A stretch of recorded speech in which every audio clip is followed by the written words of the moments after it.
It is crunch time. Your favorite football team is down 20 to 21. There are 30 seconds left on the clock, and your team has to make a choice. They have just scored a touchdown, but now have a big decision to make. Should they kick an extra point and tie the game, or go for the two-point conversion and win the game? Now, this is where it gets really interesting. As the commentators debate the game, your team runs back on the field to line up in formation. Your team lines up in field goal formation. The kicker is ready when all of a sudden, the DVR switches to my favorite cooking show, Iron Chef America. So, I take it some of you probably think you're a sports fanatic, right?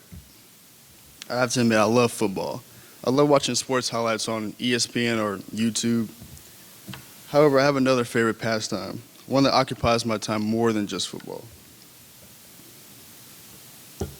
Whenever I have a chance to sit down and relax, it's something I think about all the time. What is it, you may ask?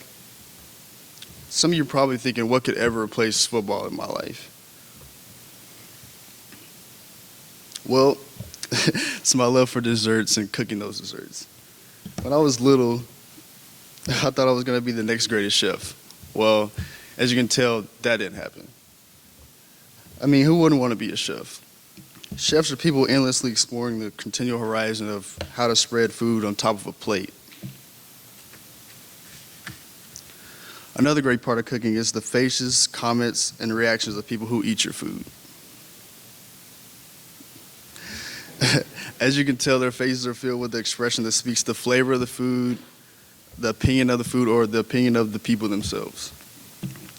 A picture is worth 1,000 words, I've always thought. I always remember that phrase when the food is served in front of me. After that, they speak the words that persuade you to encourage for a higher level of achievement, or at least most of the time. There are some reasons why cooking is an amazing hobby for anyone.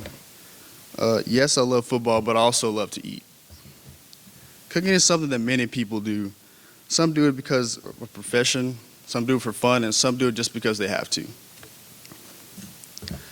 Most people cook because eating anything raw is unappetizing or just plain out disgusting. I cook because it's entertaining, challenging, and it relieves me from my stress from school or pretty much anything else. I really enjoy putting all the ingredients together, putting it all in the pan, watching it rise, brown, and lastly, eating it. I first started cooking when I was little with my grandmother. She taught me everything I know. Initially, I started off baking, and then I moved up to real food. It stuck with me, so every time I went down, it became a tradition to try a new recipe or put a new twist on an old one. As soon as I walk in the door, she will have all the ingredients or whatever laying on top of the counter. At first, I wasn't very good, but then the more I practiced with her, I picked up everything pretty quickly. I know some of you, like me, get frustrated when things don't really go your way. But being a good cook always doesn't come naturally. With its perfected strength, such as cooking, it becomes even a hobby for anyone, like me. Good cooking is something that takes time and skill, and good cooking can't be rushed. Otherwise, the food doesn't always come out the way you planned it to.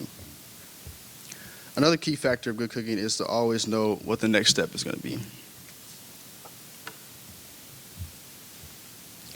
For example, when I'm making a cake, I don't want to throw all the ingredients in at once because the dry ingredients need to be mixed together first, so I don't get clumps of baking powder, sugar, or baking soda all clumped together.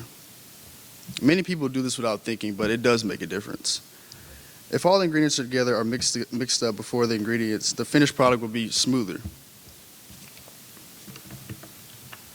Now you know about my hidden passion. Thank you.